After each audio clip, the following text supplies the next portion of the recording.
Hello everyone, welcome back to Foundations of Shorthand, and we are now in our week 9. So before we move on, as always, please have with you your modules so that you will have a guide in the discussion that we're going to have in this video. And of course, please have with you your what's that now?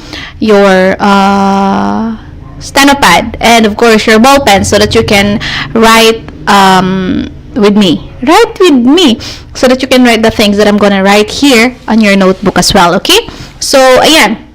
So, in our last video, we've been stroking or transcribing brief form words, brief form phrases, and brief form derivatives. So, now, in this lesson, we're also going to have, or we're going to learn about we're going to learn new strokes. Okay? So, new strokes. So, natapos na tayo dun sa pagkadami-daming brief form phrases and brief form phrases and theories. Yan. Natapos na tayo dun. So, now, let's move on to our next set of strokes. Okay? Set of strokes naman ngayon. So, kung maaalala ninyo dun sa ating last na video, na-introduce sa inyo dun yung the. If you remember, meron tayong brief form phrase doon na yung na equivalent ng by the. So, na-introduce yung the.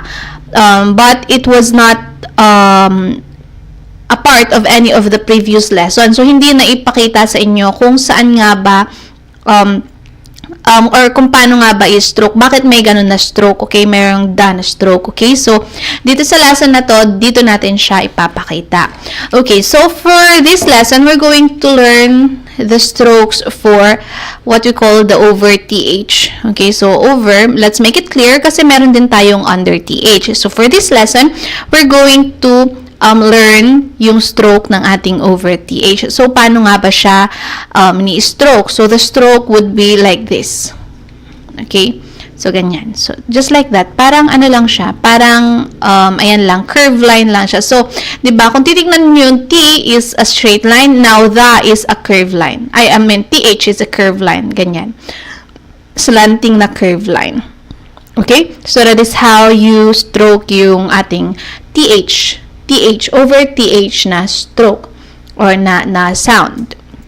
Okay, so now let's have the words or the group of words so that you will be able to understand it further. So, yan. Control X. Let's transfer it here. Okay, there you go. So, now we have this. Paano yung this? So, as I've said a while ago, our TH is represented by a curved line na, yan, slanting. So, how do you do this? How do you do this? We have TH, and then E, and then S. Okay, so that is how you do this. That's funny. Next, we have thin. So, we have TH, and then E, and then N. Ulitin natin bakit parang hindi naman siya curved line. So, we have TH, and then E, and then N. Thin. Bakit parang slanting line naman yung ating N? T-H-E-N. Okay? Thin. Now, we have thick. So, we have T-H-E-K. Thick. Now, we have math. So, we have M. And then, we have A. And then, we have T-H. Math. We have Smith. So, we have S. M. E. TH, and then of course, don't forget your capital symbol. Okay, so this was asked by one of you. Kung ma'am, paano po do I need to make it the same size yung aming capital symbol, or yung isa ba mas malaki or mas mahaba compared dun sa isa? Okay, so the answer is it depends. So it really doesn't matter kung paano siya kahaba, kung magkapareho ba o hindi yung kahaba. But the thing is, you have to understand or you have to know that this is the capital symbol. So, kapag ka meron siyang dalawang slanting line na maliit after a word, that means it has a capital, it starts with a capital letter. Okay? So, it doesn't matter. Hindi porket nakita ninyo na mas short yung isa dun sa mga ginagawa ko, mas mahaba yung isa, it doesn't matter. So, what you need to understand is that basta may ganun na sign na malapit, sobrang lapit, just after the last stroke of that particular word, then it means that that particular word is starting with a capital letter. Okay? So, ayan. I hope I was able to make it clear. Or make it clear. I was able to clear it out. Okay, now let's have Beth. Next, we have Beth. So, we have B and then E. Oopsie. Okay. So, next we have B and then E. Ano ba nangyari? We have B and then E. Ay, hala. Oh, ayaw pala ako magsalita eh. So, that is how you do it. Ulitin natin. B, E, T, H, and then of course your capital symbol. Next, we have Kit. So, when you say Kit, we have the sound of K, and then and then TH. Ano ba yan? Ang pangit. Ulit. We have K, TH, and then of course your capital symbol. Next, Ruth. So, we have R, we have U, we have TH, and then your capital symbol. Next, we have Smooth. So, we have S, M, U, and then your TH, smooth. Next, Truth. So, we have T, R, U, and then your TH. Faith. So, we have F, A, and then your TH. Booth. Lakihan natin yun ng konti. Booth. So, we have B, and then we have U, and then we have TH. Okay? So, malinaw po how you stroke the TH. That is how you stroke the over TH. Okay, so now let's move on to our next lesson, which is yung strokes for SH, CH, and J. So, bakit sila magkakaparehas? That means they have the same stroke, only they have different, they differ in sizes, okay? Or in size. Bakit sizes? So, they have the same stroke, they only differ in size. Now, let's do this. Control N. Okay, so now let's go fetch SH. So, first we have SH. So, ayan. Paano ba ni-stroke ang SH, CH, and J? So, since magkakasama sila, as I've said a while ago, magkakaparehas sila ng stroke. So, we have SH, CH, and then J. So, how do you do this? So, this is a slanting line. Ganyan. And then the other one is slanting line na mas malaki, mas mahaba. And then the other one is, yun yung pinakamahaba. Okay, so now the question is, ma'am, how will we be able to identify if that is SH, not T? Or how will we be able to identify that that is CH and not D? Okay, so the answer is simple. You have to use your common sense. Okay, so, para ipakita sa inyo kung why I said it's simple, let's just do the strokes. Okay, so when we have SH, therefore, ito yung stroke niya, di ba? Maliit na slanting line pababa. So, downward slanting line. So, we have SH, and then we have, anong nangyari doon? Okay, ulitin natin. We have SH, and then we have E. So, that is she. That is how you stroke she. Now, to make it clear, hindi mo naman pwedeng sabihin D yan. Kasi when it's D, then it should be like this. You see, if the next, or T, if the next stroke is upward, then your circle should be below. Nakita ninyo? So, since yun, since alam na ninyo that when it's an upward stroke, the circle is down, yun naman yung upward, yun naman yung stroke niya is nasa taas. Therefore, you know that it is a downward stroke. Okay, so ganyan kasi yan. And then kapag she naman, pababa. Pababa siya. Okay, so ayan, malinaw ba? Hindi pa rin. Next, let's go show. Let's try show. So show, it should be SH and O. So SH and wait, SH and O. Okay, show. Show and show. Okay, so, ayan. Ngayon, ma'am, paano po? Sige nga, basahin mo nga yan. Di ba, kapag ka nag-upward stroke ka, bakit naman meron ka ulit dun sa baba? So, the technique here in shorthand writing is that you practice continuous writing. When you say continuous writing, kumbaga silpo-silpo data, it goes in one direction. So, lahat ng pagsulat mo is pa ganon, right? Doon, padiretso doon, papunta doon. So, how will you write this? When you move or when you use the D and then you go down, that does not make sense, okay? So, hindi ganyan. Alam, as you are a student of a shorthand writing, you should know that that is not allowed. So, we are trying to practice here continuous writing. So, when you do a forward slanting line or upward slanting line, then your next stroke should be like this. Or, should be like that or like that. But then, yun yung sinasabi ko. Since it is an upward slanting line, the next stroke should be nasa taas. Should be up, right? Pero kung titingnan nyo yung shoe, yung sunod na stroke is nasa baba. Okay? So, nasa baba. Therefore, it's understandable that your first, kumbaga kung saan mo place or sinet yung pen mo in the first place is the upper part and then you move down. So, therefore, it is understood that this is a downward slanting line which is representing yung ating SH na sound. Okay, so I hope I was able to make it clearer. Yeah, I really hope na naintindihan ninyo. Okay, so now next we have should. So we have should. So we have show already here. Now let's add D. Should. Okay, so you have to make it clear na meron tayong D doon. Yung nakita ninyo yung intersection. Yan, dapat malinaw. Okay, so we have SH, O, and then D. Now we have share. So we have a slanting line downward, and then we have A, and then we have R. Share. Next, we have shade. Bakit parang ang haba ng ating R?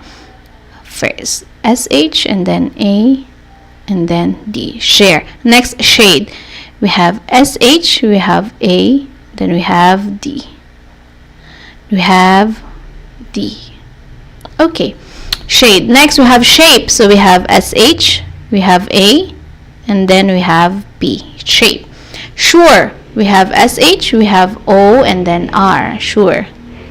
Ano nangyari sa ballpen ko? Hindi siya gumagana ng maayos. Okay, ulitin natin. We have SH. Nasaan ka na? We have SH, we have U, and then R. Sure. Next, issue. We have E, and then SH, and then O. Issue. Next, issued, we have E, and then SH, and then U, and then D. Issued. Okay. So, that is how you stroke your SH sound. Next, we move on to our CH sound. So, as you can see there in what I wrote there, mas mahaba lang si CH compared kay SH. CH, and then J. Okay, mas mahaba lang si CH. And then, mas mahaba naman si J compared kay CH. So, now let's fetch the group of words ng SH, ng CH. And then, let's move it here. Okay, so, ayan. Okay, so now let's have check. So, check, we have CH. And then we have E. And then we have K. So, we just have to make sure that that is longer. Next, we have checked. Okay, now, as I've said, you write what you hear. So, when you say the word checked, did you pronounce D or T? Okay, checked. Try saying checked. Okay, so it's clear that it is T. So, what you're going to write is, of course, the letter T. So, we have CH. We have CH, and then we have E, and then we have K, and then we have T. So, yan. Ayan. Next, we have chair. So, we have CH, and then we have A, and then we have R. So, please make sure that your CH is longer than yung inyong SH. Okay? Especially dyan sa inyong notebook. Next, we have church. So, church, though church is spelled as C-H-U, pero kapag ka-pronounce mo kasi siya, E yung lumalabas, hindi U. So, therefore, yung stroke mo, the same dun sa kung ano ang narinig mo. So, we have C-H, E, and then R, and then C-H, church. Next, we have itch. So, we have E, and then C-H. Match, we have M, we have A, we have T, and then, oops, I'm sorry. TH naman na yung nasa isip ko. We have M, we have A, we have T, and then we have CH. Match. Next, March. March, we have M, we have A, and then R, and then CH. Now, if March, if you're pertaining to March, which is a month, then you put a capital symbol. Pero kapag ka March na action word, small, then wala siyang capital symbol. Okay? Next, we have teach. So, T, E, and then CH. Teach. Next, attach. We have A, T, A, CH. Attach. Next, we have reach. So, we have R, E, CH. Reach. Next, search. We have S, E, R, CH. Church. Search. I'm sorry. Next, we have French. So, French, FR, blend. We have FR, blend, and then E, and then N, and then CH, and of course, don't forget your capital symbol. Okay, so those are our words for the CH sound. Now, let's move on to our J sound. J. J sound. Okay? So, ayan.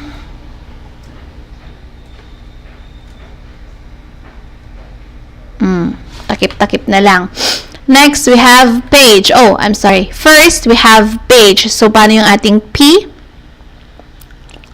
So, it's, bakit page agad? Wait, check. Ay, okay, tama.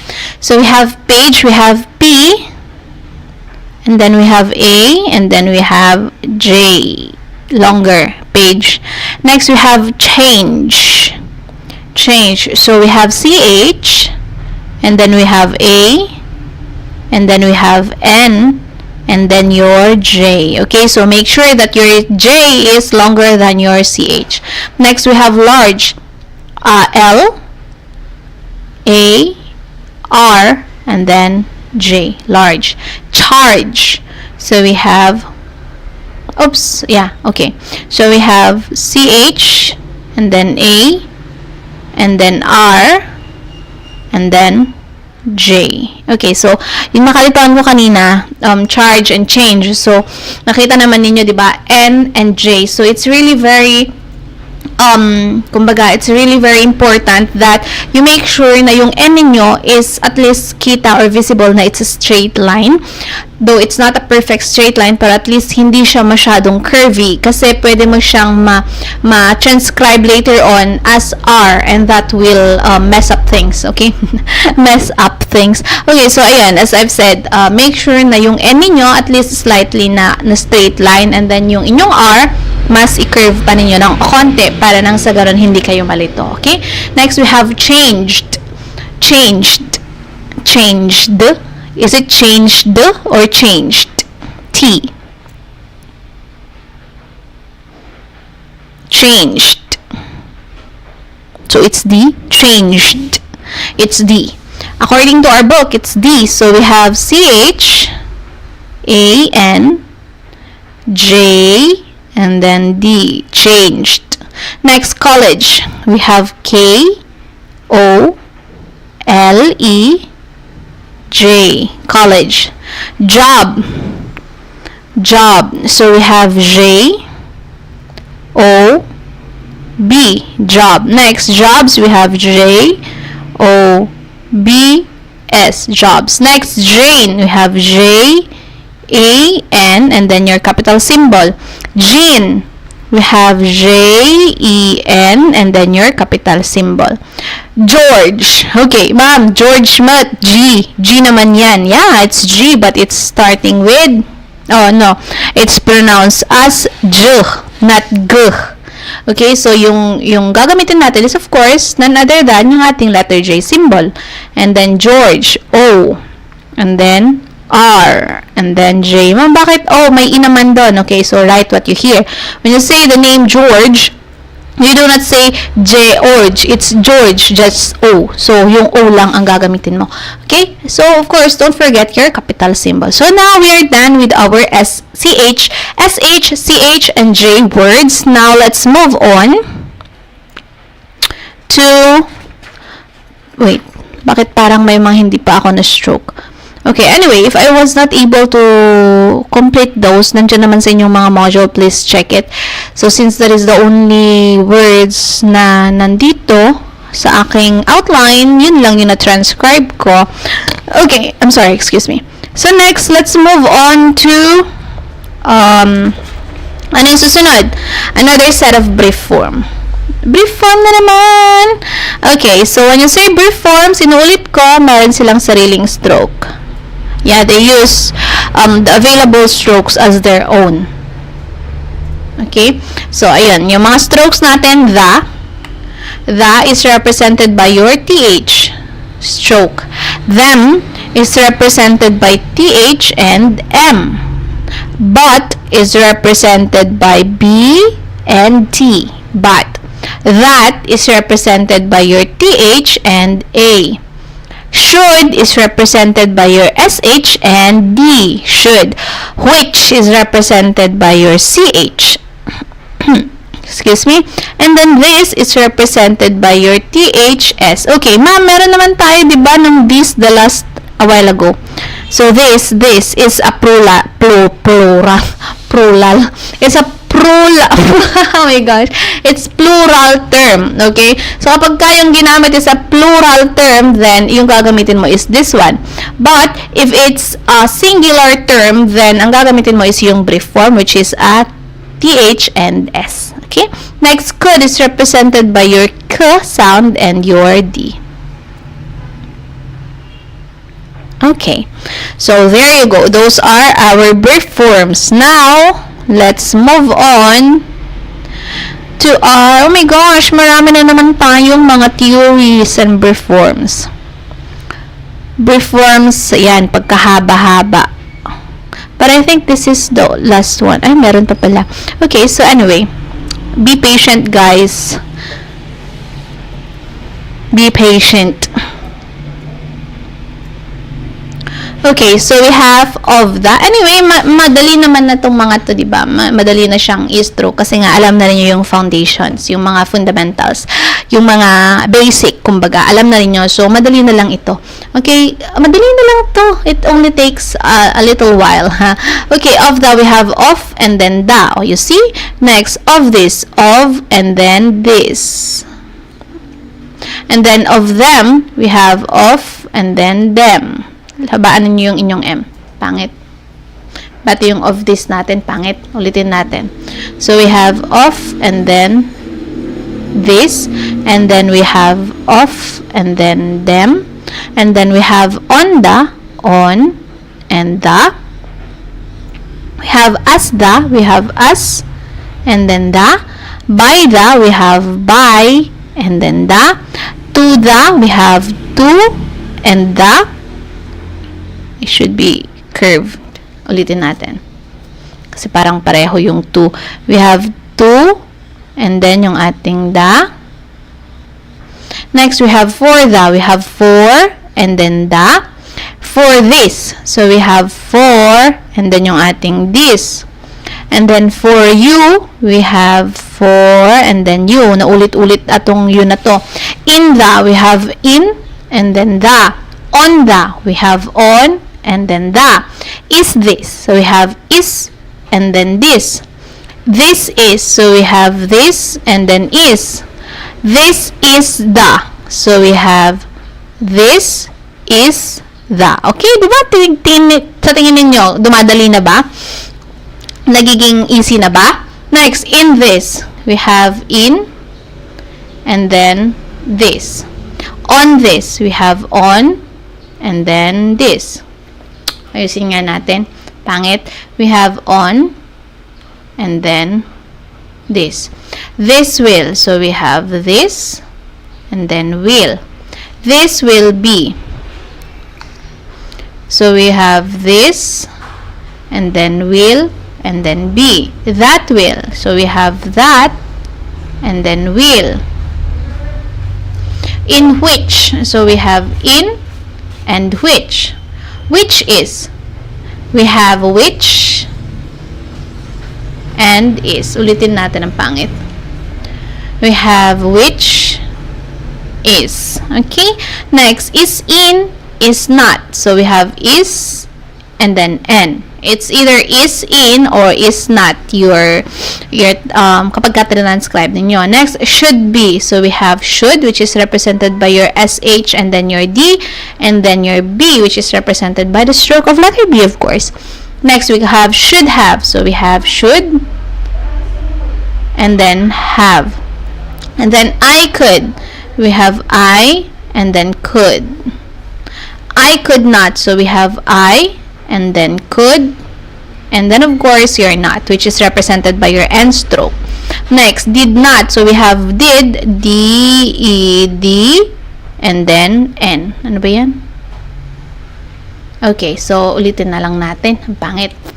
So we have D, nasan ka na, Maruha? D, ano ba yan? Ulit. We have D-E-D-N. Bakit parang ang laki ng aking E? Ulitin natin. We have D-E-D-N. Okay, so that is for did not. Okay, so I think we are done with our theories. And so as you see, diba, though marami yan, pero ang bilis natin nagawa. Because nga, as I've said, we already know the basics. Okay? And if you follow through yung aking pagsusulat and you did studiously write those things that I've been writing in our previous modules or in our previous video discussions, then I'm sure that in this point of time, medyo madali-dali na lang din ninyong ma-identify yung mga strokes na yan. Okay? It automatically comes to your mind since you've been practicing. Okay? So now let's move on to our next tawag dito, stroke, which is your LI or words ending in LY. I'm sorry. LY. Okay? So paano siya ini-stroke yung LY? Okay? So LY is represented by your small circle. Ano na naman, ma'am? Parehas na naman. Yeah, parehas na naman. We can't do anything. All we can do is to learn it. So, when you say LY, ayan, LY, so end. Okay, so linawin ko ha, kapag ka ang dash nasa before the word, before the syllable, therefore, it means that this is, merong mga letters chauvinist dyan. Pero kapag ka yung dash is after, then that means that this is the first word. Okay, and then yung mga letters na bumubuo nung word is here on this part. Okay, so ayan, ulitin natin. Your LY is represented by your small E symbol, small circle. Ayan, which is equal to, okay, so now, paano only? So we have on, and then we have li. So, paano mo madidistinguish yan kung E ba yan or LY? Meron ba tayong word na on-E? Oni. Unni. Ano yan? Korean? Ganon? No. Well, we don't have. So, that is why I am now introducing to you yung ating LY na stroke, which is also the stroke for letter E. And that is your small circle. Okay? Next, we have clearly. So, we have clear. We have C-L-E-R-E. Clearly. Meron ba tayong clearly na term? Clearly. So, ayan. As I've said, kung meron man tayong clearly na term, then it's up to your common sense and to your analysis skills na mag-identify kung ano nga ba talaga yung kailangan nung words or nung sentence na trina-transcribe mo. Okay? Next, we have weekly. So, of course, first we have a week, which is represented by your W, E, and K. Ano ba yan? W, E, and K, and then, of course, your li. Okay? Next, we have early. So, E, R, and then E. And I know that there's a word that can use this stroke as well, which is the eerie. I have this eerie feeling. Okay, so, ayan, oo nga naman. Pero, yun nga yung sinasabi ko, alangan naman na sabihin mo na, I woke up eerie in the morning, di ba? So, ayan. So, since alam mo na pwedeng yung E-stroke is pwedeng gamitin as a stroke for the sound li, therefore, pwede mong palitan and try, instead of saying eerie, why not try early? Baka mas appropriate yun na gamitin. Okay? So, next, we have likely. So, we have L, and then I, and then K, and then E, likely. Next, properly. So, we have P-R-O, prop, and then li. Properly. Properly. Properly. Ulitin natin. Properly. Properly. Properly lang siya. Okay, we have P-R-O-P-L-E. Properly. Properly. Shortcut, diba? Shorthand nga. Shortcut. Next, daily. So, we have day. Oh, we have day. And then, yung ating li. Next, sincerely. So, sincerely, S-E-N-S-E-R-E. Sincerely. Next, we have greatly. So, we have G-R. Ulitin natin. So, we have G-R-A-T-L-E. Greatly. Ulitin nga natin, bakit ang pangit? Great. G. And then R. And then A. And then T. And then E. Greatly. Next, we have highly. So, we have high. And then li. So, this is a special, special chauvinist. A special stroke. Ang sakit talaga ng dila ko. Next, mostly. We have M. We have O. And then we have S. And then T. And then li. Mostly. Okay, so that's it for our li words. Pero, of course, what they always say in English, there is always an exemption. There is always an exemption to the rule. And that is ito, hindi naman, it's not considered as an exemption to the rule. Yeah, it is. I think it is considered. Kasi diba, in shorthand writing, we say that you write what you hear. So here, we can see that it's, oh my gosh, why is it really? Ano nga natin? Ulitin nga natin. So this is not, I'm sorry, bear with me please, this is wrong. Bakit naging really sila lahat? So, this should be finally. Finally.